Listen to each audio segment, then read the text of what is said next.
نحمده ونصلي على رسوله الكريم أما بعد فأعوذ بالله من الشيطان الرجيم بسم الله الرحمن الرحيم محمد رسول الله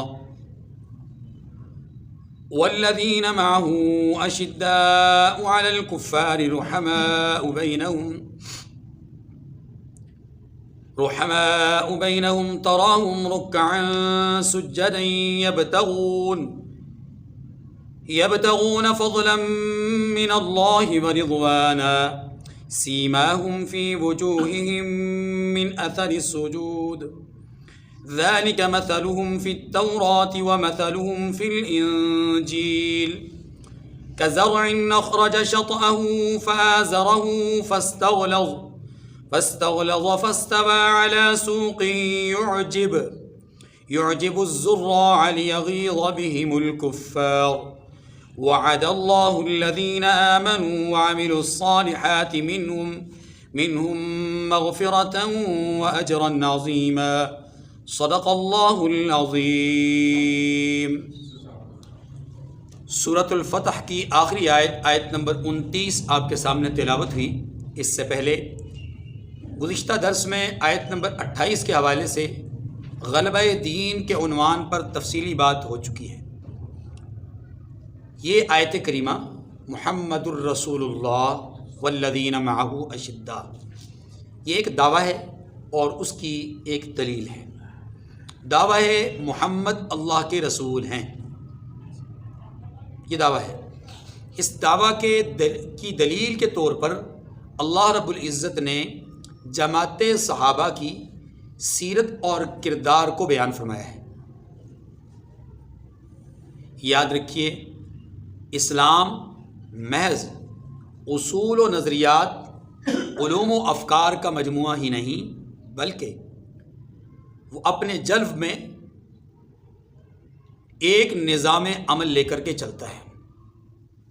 زندگی کے ہر شعبہ میں اصول اور قواعد پیش کرتا ہے، بلکہ ہر جزئیہ کی عملی تشکیل بھی کرتا ہے۔ یعنی صرف اصول اور قواعد نہیں بیان کرتا، بلکہ اصول اور قواعد کو عملی شکل دینے والے لوگ یا عملی شکل دینے والی شخصیات کو پیش کر کے ان کے ذریعے سے ان اصول اور قواعد پر عمل بھی کرواتا ہے۔ یہ مطلب ہے کہ ہر جزیہ کی عملی تشکیل بھی کرتا ہے۔ ضروری ہے کہ شریعت مطہرہ کے علمی اور عملی دونوں پہلوؤں کی حفاظت ہو، اور یہ دونوں پہلو کیسے محفوظ ہو سکتے ہیں؟ اس کے لیے یہ بھی ضروری تھا کہ قیامت تک کے لیے اللہ ایسی جماعت کو تشکیل دیں کہ جو جماعت اپنے کردار کے اعتبار سے پاک باز ہو، اپنی سیرت کے اعتبار سے اعلیٰ سیرت کی حامل ہو، اور امانتوں کے اعتبار سے امین ہو، عمل کے اعتبار سے بہترین عمل کرنے والے ہوں۔ ایسی جماعت کو تشکیل دینا ضروری تھا، اور یہ جماعت اللہ نے تشکیل دی، اور اس کی وضاحت خود اللہ رب العزت نے فرما دی کہ یہ وہ لوگ ہیں کہ جن کے دلوں پر میں نے ایمان کو ثبت کر دیا ہے، اور ان کے اوپر اپنی مدد اور نصرت کو لازم قرار دیا ہے۔ گویا ایمان بھی ان کے اندر ثبت ہو گیا، اور معیت الہی بھی ان کے شامل حال ہو گئی۔ یہ جماعت کون سی ہے؟ یہ وہ جماعت ہے کہ جس کی براہ راست تربیت اور تعلیم رسول خدا صلی اللہ علیہ وسلم نے معلم بن کر فرمائی۔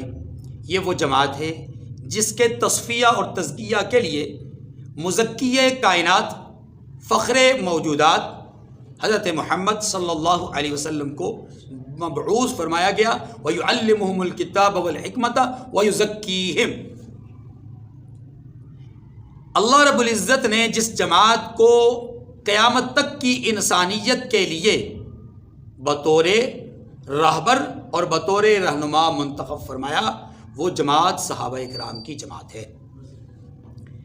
ان کی سیرت اور کردار کی پاکیزگی، ان میں باطل نظریات اور افکار سے کنارہ کشی، ان میں عقائد حقہ کے اختیار کرنے کا کامل وصف، ان میں رضائے الہی کی بے انتہا طلب، ان میں اپنی ذات کو، اپنے مال کو اللہ کے نبی کے قدموں پر نچھاور کرنے کا جذبہ، ان میں رسول اللہ صلی اللہ علیہ وسلم کے اشارہ ابرو پر کٹ کٹ مرنے کا جذبہ اور حوصلہ، یہ اللہ رب العزت نے اس طرح ودیت کر دیا تھا، لا تجد قوما یؤمنون باللہ والیوم الآخر یوادون من حاد اللہ.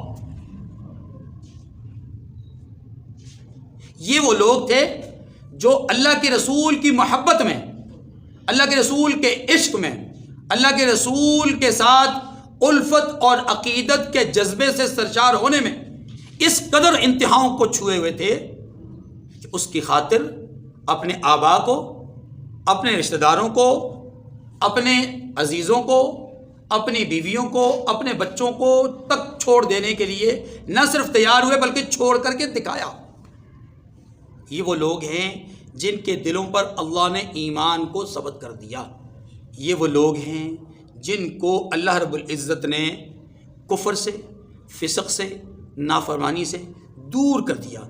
یہی وہ لوگ ہیں کہ اگر ان سے کوئی خطا ہو گئی، کوئی لغزش ہو گئی، کوئی کوتاہی ہو گئی تو اللہ رب العزت نے اعلان مغفرت فرما کر، معافی کا اعلان کر کے ان کے جسموں سے داغوں کو ایسے دھو دیا کما ینقہ الثوب الابیض من الدنس، جیسا کہ سفید کپڑے کو دھو کر کے صاف ستھرا اجلا کر دیا جاتا ہے، ایسے ان کے وجود کو بھی اللہ رب العزت نے گناہوں سے دھو دیا. کہیں کوئی غلطی نظر آئی، کہیں کوئی خطا نظر آئی، فی الفور اس کی اصلاح فرما دی. یہ وہ پاکیزہ جماعت کہ جن کے اعمال میں یا اخلاق میں یا کسی بھی طرح کی زندگی کے کسی قدم پر کوئی لغزش نظر آئی تو اللہ رب العزت نے نہ صرف یہ کہ خود معاف کیا بلکہ اپنے حبیب مکرم صلی اللہ علیہ وسلم کو بھی فرما دیا، فاعف عنہم واستغفر لہم، محبوب معاف کر دیجئے ان کو، ان کے لیے رب کے ہاں سے بخشش طلب کیجئے، ان کے لیے رب کے ہاں سے مغفرت طلب کیجئے. آپ کا ان کے لیے مغفرت طلب کرنا، اللہ کی طرف سے رحمتوں کا نزول ان کی آئندہ کے لیے بہترین تربیت کا ذریعہ بنے گا. قرآن مجید نے، احادیث مبارکہ نے جماعت صحابہ کے بیش بہا فضائل بیان کیے ہیں.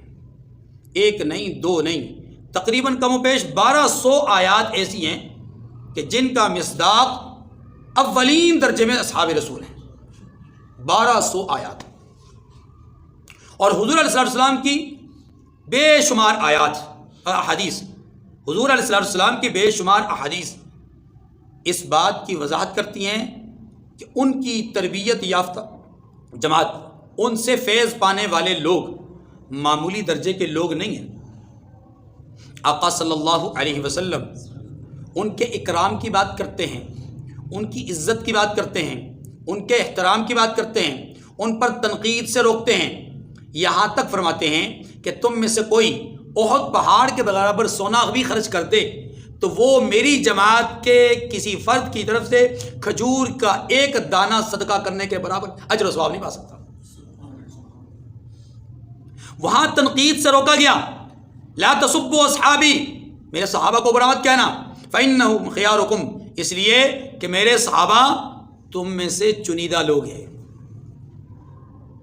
یہاں تک کہہ دیا گیا اذا رأیتم الذین یسبون اصحابی فقولوا لعنۃ اللہ علی شرکم، جب تم کسی آدمی کو دیکھو کہ وہ میری جماعت صحابہ کرام پر تنقید کر رہا ہے تو کہہ دو تمہارے شریر عمل پر اللہ کی لعنت. گویا یہ عمل شریر لوگوں کا عمل ہے کہ اصحاب رسول کی ذوات قدسیہ میں تنقید، جرح اور قدح سے کام لے، ورنہ اللہ رب العزت نے تو ان کا وہ مقام بیان کیا ہے جو اس کائنات میں انبیاء کے بعد کسی اور کا ہوا ہی نہیں. مثلا قرآن مجید نے، نمبر 1، قرآن مجید نے اصحاب رسول کی زندگیوں کو انتہائی طہارت والی اور پاکیزگی والی زندگیاں قرار دیا. ان کے تزکیہ کو اور ان کے کردار کے اجلے پن کو قرآن پاک اسی آیت نمبر 29 میں بیان کرتا ہے. تفصیل ابھی آپ کے سامنے آ جائے گی انشاءاللہ. گویا قرآن اس آیت میں ایک دعویٰ کر رہا ہے اور ایک دلیل بیان کر رہا ہے. دعوے میں محمد رسول اللہ کی رسالت ہے اور دلیل میں محمد رسول اللہ کی جماعت کا کردار ہے. یہ کردار بیان کر کے اللہ لوگوں کے سامنے یہ بات آشکار کرنا چاہتے ہیں کہ جن کی آپس میں محبت شدید ہے، جن کی کفر کے مقابلے میں سختی بہت زیادہ ہے، جن کے اندر رضا الہی کی طلب بہت زیادہ ہے، جو اللہ کے لیے قربان ہونے کا جذبہ رکھتے ہیں، جن کی مثالیں تورات میں، انجیل میں، جن کو دیکھ کر اپنوں کے دل خوش ہوتے ہیں اور جن کو دیکھ کر کے ان کے دشمنوں کے دل جلتے ہیں. وہ دشمنوں کے دل پر مونگ دلنے کے مترادف زندگی کے حامل لوگ ہیں. فرمایا یہ لوگ محمد کریم کی رسالت کے عملی گواہ ہیں. عملی گواہ، علمی نہیں. علمی گواہی قرآن دے رہا ہے، عملی گواہی کون دے رہا ہے؟ اصحاب رسول. گویا محمد رسول اللہ ایک دعویٰ ہے اور اس دعوے کے دو دلیلیں، ایک علمی، دوسرا عملی. علمی دلیل قرآن مجید، عملی دلیل حضور کی جماعت صحابہ کرام. دوسری بات، اللہ پاک نے اپنے نبی کی جماعت کو معیار حق قرار دیا ہے ایمان کے معاملے میں. ایمان صحابہ کرام جیسا. ایمان کون سا؟ صحابہ کرام جیسا. فَإِنْ آمَنُوا بِمِثْلِ مَا آمَنْتُمْ بِهِ فَقَدْ اهْتَدَوْا. اگر تمہارا ایمان اصحاب رسول جیسا ایمان ہوگا، صحابہ کے علاوہ لوگوں کو کہا، اگر ان کا ایمان صحابہ جیسا ہوگا تو ہدایت پائیں گے، ورنہ ہدایت کیا مطلب ہوا؟ صحابہ کرام ایمان کے اعتبار سے معیار حق ہے. تیسری بات، صحابہ کرام رضوان اللہ علیہ مجمعین کا راستہ انتہائی معیاری راستہ ہے. اتنا معیاری راستہ ہے کہ اس راستے کی پیروی کرنے کا اللہ نے حکم دیا، اور جو اس راستے کی پیروی نہ کرے وہ جہنمی ہے. آپ یوں بھی کہہ سکتے ہیں کہ صحابہ کرام کے مسلک کو اللہ نے بہترین راستہ قرار دیا، بہترین مسلک قرار دیا. صحابہ کا مسلک بہترین مسلک، جو صحابہ کے مسلک پہ نہ چلے اللہ کا قرآن کہتا ہے وہ جہنم میں جائے. وَمَن يُشَاقِقِ الرَّسُولَ مِن بَعْدِ مَا تَبَيَّنَ لَهُ الْهُدَى وَيَتَّبِعْ غَيْرَ سَبِيلِ الْمُؤْمِنِينَ. علمی اعتبار سے نبوت کی بات کو نہ مانے. بات سمجھیں؟ وَمَن يُشَاقِقِ الرَّسُولَ مِن بَعْدِ مَا تَبَيَّنَ لَهُ الْهُدَى، یعنی رسول جو لے کر آئے اس بات سے اختلاف کرے، اور وَيَتَّبِعْ غَيْرَ سَبِيلِ الْمُؤْمِنِينَ، مومنین کے راستے کو چھوڑ کر دوسرے راستے کی پیروی کرے. علمی اعتبار سے بھی محمد کریم کی دلیل کو نہ مانے، عملی اعتبار سے بھی محمد کریم کی دلیل کو نہ مانے. علمی دلیل قرآن، عملی دلیل جماعت صحابہ. علمی دلیل کو بھی نہ مانے، عملی دلیل کو بھی نہ مانے. نولیہ ما تولی ونصلیہ جہنم. دفاع جہاں ہوتا ہے ہم اسے جہنم میں ڈال کے رہیں گے. اللہ اکبر، کتنی بڑی بات ہے. چوتھی بات، جماعت صحابہ کا راستہ کون سا تھا؟ جماعت صحابہ کا راستہ وہی ہے جو محمد کریم کا راستہ ہے. یہ بات بھی قرآن نے بیان کی. قل هذه سبیلی ادعو الی اللہ، یہ راستہ ہے اللہ کی طرف جاتا ہے. علی بصیرت انا ومن اتبعنی، پوری بصیرت کے ساتھ، دل کی روشنی کے ساتھ اس راستے پہ میں بھی دعوت چل رہا ہوں، میں بھی دعوت دے رہا ہوں، اور اسی راستے پہ چلنے والی میری جماعت ہے، اسی راستے کی طرف دعوت دینے والی میری جماعت ہے. جو میرا راستہ وہ میری جماعت کا بھی راستہ. علی بصیرت، پوری شرح صدر کے ساتھ، کسی قسم کا شک نہیں، تردد نہیں. گویا یوں کہہ دیا گیا کہ جس طرح اس راستے پر چلنے میں محمد کریم کو شک نہیں، ایسے ہی محمد کریم کی جماعت کو بھی شک نہیں. جس طرح رسول اللہ صلی اللہ علیہ وسلم کو کامل یقین کہ اس راستے پہ چلنے میں کامیابی، تو محمد کریم کی جماعت کو بھی کامل یقین کہ اس راستے میں چلنے میں کامیابی. اسی لیے اللہ نے جماعت صحابہ کرام کا راستہ وہی راستہ قرار دیا جو محمد کریم صلی اللہ علیہ وسلم کا راستہ ہے. اسی لیے اللہ رب العزت نے اپنے حبیب صلی اللہ علیہ وسلم کے متعلق فرمایا کہ وما آتاکم الرسول فخذوہ وما نہاکم عنہ فانتہوا، یہ رسول کے متعلق اللہ نے فرمایا، اور رسول نے اپنی پیروی کرنے والوں کے متعلق کیا فرمایا؟ اصحابی کالنجوم بأیہم اقتدیتم اہتدیتم، یہ میرے لوگ، یہ میرے ساتھی، یہ میری جماعت ہدایت یافتہ ہے، ہدایت کے ستارے ہیں، اور ایسے ستارے ہیں کہ ان میں سے جس ستارے سے بھی رہنمائی لوگے کامیاب رہو گے۔ پانچویں بات، جماعت صحابہ کو قرآن مجید نے بار بار رضی اللہ عنہم ورضوا عنہ کہا، یہ بڑی اہم بات ہے۔ قرآن نے ان سے متعلق اللہ کی رضا کا اعلان فرمایا۔ اس میں پہلا نقطہ سمجھ لیجئے، کیا آپ کو یہ اس بات کا یقین ہے کہ اللہ رب العزت کسی سے راضی ہوتے ہیں تو صرف اس کے ظاہر کو دیکھ کر کے راضی ہوتے ہیں؟ نہیں، بالکل نہیں۔ وہ تو علیم بذات الصدور ہیں، وہ ظاہر کو دیکھ کر راضی نہیں ہوتے، ان کے فیصلے دل کو دیکھ کر کے ہوتے ہیں، ظاہر کو دیکھ کر کے نہیں ہوتے۔ یاد رکھیے، اللہ نے اپنے حبیب کی جماعت کے دلوں کو دیکھ کر، جس کو سورہ حجرات میں اگلی آیت میں آپ پڑھیں گے، اولئک الذین امتحن اللہ قلوبہم للتقوی، ان کے دلوں میں موجود تقوی کو اللہ نے جانچا، جب جانچ لیا تو فرما دیا رضی اللہ عنہم ورضوا عنہ، اللہ ان سے راضی ہو گیا، اللہ ان سے۔ تو اللہ ظاہر کو دیکھ کر راضی نہیں ہوتے، بلکہ اللہ باطن کو دیکھتے ہیں۔ دوسری بات، جس سے اللہ راضی ہو، جس سے اللہ راضی ہو، اس سے راضی ہونا ایمان کی علامت ہے۔ جس سے اللہ راضی ہو، اس سے ناراض ہونا بے ایمان ہونے کی علامت ہے۔ کیوں؟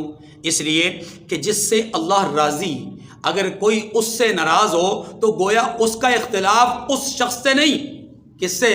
اللہ سے ہے، کہ مولا تو کیوں راضی ہو گیا، میں جو راضی نہیں۔ ٹھیک ہے نا، ایک طرف اللہ راضی ہیں، ایک انسان راضی نہ ہو، تو اب اس کے اور اللہ کے معاملے میں کیا ہو گیا؟ اختلاف پیدا ہو گیا۔ اللہ راضی ہو رہے ہیں، یہ ناراض ہو رہا ہے، تو اب بندے نے فیصلہ کرنا ہے کہ اس نے اس بندے کے پیچھے جانا ہے، یہ اللہ کے پیچھے جانا ہے۔ اگلی بات، رضی اللہ عنہم ورضوا عنہ، اللہ راضی ہو گئے، صرف اللہ ہی راضی نہیں، اللہ نے فرمایا ورضوا عنہ، بندے بھی اللہ سے راضی ہو گئے، وہ بھی اللہ سے راضی ہو گئے۔ اس میں بھی ایک بڑا نقطہ ہے، اس میں اللہ ذوالجلال نے اصحاب رسول کی بے انتہا درجے کی عزت افزائی فرمائی ہے، ورنہ وہ تو بادشاہ ہے، احکم الحاکمین ہے، اس کا اپنی طرف سے اعلان کر دینا کہ میں راضی ہو گیا، یہ بات بہت بڑی تھی، بہت بڑی بات تھی۔ چہ جائے کہ اس نے اس بات کے بعد مزید کیا فرمایا؟ وہ مجھ سے بھی راضی۔ یہ ان کی حوصلہ افزائی کے لیے ہے، کیونکہ ان اللہ لا یضیع اجر المحسنین، وہ جو تپتی ہوئی ریت پر لٹتے رہے، وہ جو جلتے ہوئے انگاروں پر لٹتے رہے، وہ جنہوں نے آنکھ کی بصارت کو محمد کریم کے عشق میں ضائع کروا دیا، وہ جو سولی پہ تختہ دار پہ لٹک گئے، وہ جنہوں نے شہید ہوتے ہوئے فزت ورب الکعبہ کی صدائیں بلند کی، بھلا اللہ ان کی محنتوں کو، ان کے عملوں کو، ان کے کردار کو، ان کی سیرت کو، ان کی گفتار کو، ان کے جذبوں کو، ان کے حوصلوں کو اللہ ضائع کرے گا؟ نہیں، اسی لیے اللہ نے دنیا میں ہی ان کے لیے حوصلہ افزا بات فرما دی، فرمایا ورضوا عنہ، وہ بھی اللہ سے راضی ہو گئے۔ اب یہ بات سمجھیے کہ اللہ پاک نے قرآن مجید میں اصحاب رسول کے حوالے سے بے شمار فضائل بیان کیے ہیں، بہت سارے نکات ہیں، لیکن میں انہی چند باتوں پر اکتفا کرتا ہوں کہ نمبر ایک، وحی الہی میں اللہ رب العزت نے اصحاب رسول کے تزکیہ کو، ان کے اعلیٰ اخلاق کو، اعلیٰ اعمال کو اس آیت نمبر 29 میں بیان فرمایا ہے۔ اسی آیت نمبر 29 میں ایک دعویٰ ہے اور ایک اس کی دلیل ہے۔ دعویٰ محمد رسول اللہ کی رسالت کا ہے اور دلیل اصحاب رسول کے کردار کی ہے۔ دوسری بات، صحابہ کرام ایمان میں معیار حق ہے۔ تیسری بات، صحابہ کرام کے لیے اعلان ہے رضی اللہ عنہم ورضوا عنہ کا۔ نمبر 4، صحابہ کرام کا مسلک وہ بہترین مسلک ہے کہ جس کی نافرمانی کرنا سوائے جہنم کے کچھ نہیں۔ نمبر 5، صحابہ کرام کا راستہ وہی راستہ ہے جو رسول اللہ صلی اللہ علیہ وآلہ وسلم کا راستہ ہے۔ اسی طریقے سے صحابہ کرام رضوان اللہ علیہ اجمعین کے حوالے سے یہ بات بھی سمجھ لیجئے کہ اگر کوئی آدمی صحابہ کی سیرت کو، صحابہ کی گفتار کو، صحابہ کے کردار کو، صحابہ کے عمل کو، صحابہ کے اخلاق کو کوئی آدمی ہدف تنقید بناتا ہے تو گویا کہ وہ آدمی اسلام کی جو دین کی سند اول ہے، دین کی جو پہلی سند ہے، اس سند کو مجروح کر رہا ہے۔ اور یہ اس سند کو مجروح کرنے کا مطلب یہ ہے کہ اسلام کی پوری عمارت کو منہدم کر رہا ہے۔ اسی لیے اس جماعت کی اکرام کی بات، اس جماعت کی عزت کی بات، اس جماعت کے احترام کی بات رسول اللہ صلی اللہ علیہ وسلم نے فرمائی، قرآن مجید نے ہمیں سکھائی اور بتلایا کہ یہی وہ پاکیزہ جماعت ہے کہ جنہوں نے رسول اللہ کے دین کو منعن آنے والی انسانیت تک پہنچایا ہے۔ یہ بات سمجھ جی۔ اب ایک بات اور سمجھ لیجئے کہ صحابہ کرام رضوان اللہ علیہ اجمعین کے مقام اور رتبے کو جاننے کے لیے آپ اس نقطے پر بھی غور کیجئے۔ دیکھیے، ایک ہے عبادت اور ایک ہے اطاعت۔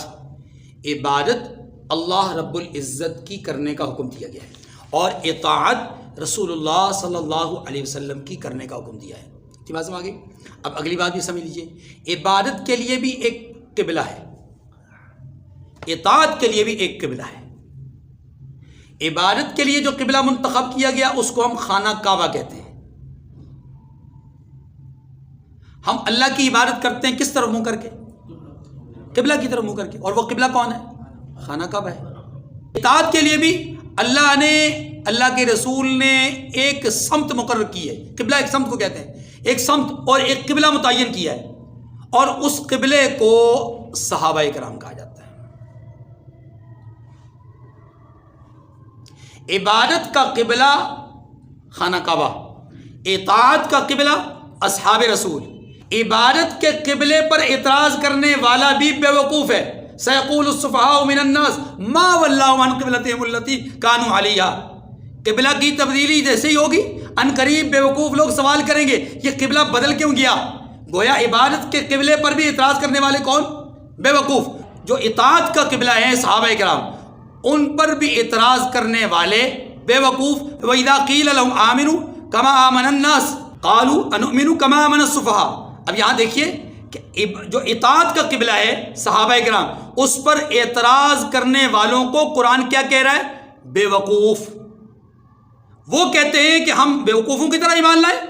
قرآن کہتا ہے الا انہم ہم السفہاء، یہ جو بے وقوف کہنے والے ہیں اس اطاعت کے قبلے کو، اطاعت کا قبلہ بے وقوف نہیں، اس کو بے وقوف کہنے والے، ان پر اعتراض کرنے والے، اس جماعت پر تنقید کرنے والے خود بے وقوف ہیں۔ تو نتیجہ یہ نکلا میرے بھائیوں کہ عبادت کے قبلے پر اعتراض کرنے والے بھی بے وقوف، اطاعت کے قبلے پر اعتراض کرنے والے بھی بے وقوف ہے۔ ہم نہ عبادت کے قبلے پر اعتراض کرتے ہیں نہ اطاعت کے قبلے پر اعتراض کرتے ہیں، دونوں ہی ہمارے لیے محترم ہیں۔ یہ بات بھی سمجھ لیجئے کہ جو شخص عمل کے اعتبار سے جتنا زیادہ صحابہ کرام کے عمل کے قریب ہوگا وہ امتم وسطا کی تعبیر کا حصہ ہوگا، وہ اتنا ہی امت وسط کی تعبیر کے قریب ہوگا۔ اور جو شخص عمل کے لحاظ سے اصحاب رسول کے عمل سے جتنا دور ہوتا جائے گا اتنا ہی وہ اعتدال کے راستے سے ہٹتا جائے گا، یا افراد کا شکار ہو جائے گا یا تفرید کا شکار ہوگا۔ دونوں ہی صورتیں ہلاکت کی صورتیں۔ دین میں کمی کرے تب بھی ہلاکت، دین میں اضافہ کرے تب بھی ہلاکت۔ یہ بات بھی سمجھ لیجئے کہ یہ جو لوگ اصحاب رسول کے حوالے سے تنقیدی پہلو اختیار کرتے ہیں ان کی مثال گندی مکھی کی طرح ہے۔ یاد رکھیے جب کسی شخص کا معدہ گندی مکھی کو قبول کر لیتا ہے تو پھر اس کے اندر بیماریاں جڑ پکڑتی جاتی ہیں، یہاں تک کہ وہ انسان مختلف امراض اور بیماریوں کی وجہ سے تباہ و برباد ہو جاتا ہے۔ اصحاب رسول کی ذوات قدسیہ میں سے کسی ایک ذات پر بھی تنقید کو اگر آپ کے ایمان کا معدہ قبول کر لے تو یاد رکھیے آج ایک پر تنقید کو قبول کیا، کل 2 پر کریں گے، پرسوں 3 پر کریں گے، یہاں تک کہ ایک وقت آئے گا کہ آپ کا معدہ علم، معدہ عمل وہ اتنا پراگندہ ہو جائے گا کہ گندی مکھیاں قبول کرتے کرتے آپ کا وجود ان بیماریوں کی اماچگاہ بن جائے گا اور آپ ہلاک ہو جائیں گے، ایمان کے اعتبار سے، عمل کے اعتبار سے۔ اس لیے صحابہ اکرام پر تنقید اور صحابہ اکرام پر کسی قسم کی جرح، کسی قسم کی قدح کو قبول نہیں کیا جا سکتا۔ یاد رکھیے جماعت صحابہ کی محبت کے بغیر حقیقتاً رسول اللہ کی محبت حاصل ہو ہی نہیں سکتی۔ جماعت صحابہ کی پیروی کے بغیر رسول اللہ کی پیروی پا ہی نہیں سکتے۔ جماعت صحابہ اکرام کی نسبت کے بغیر رسول اللہ سے نسبت پا ہی نہیں سکتے۔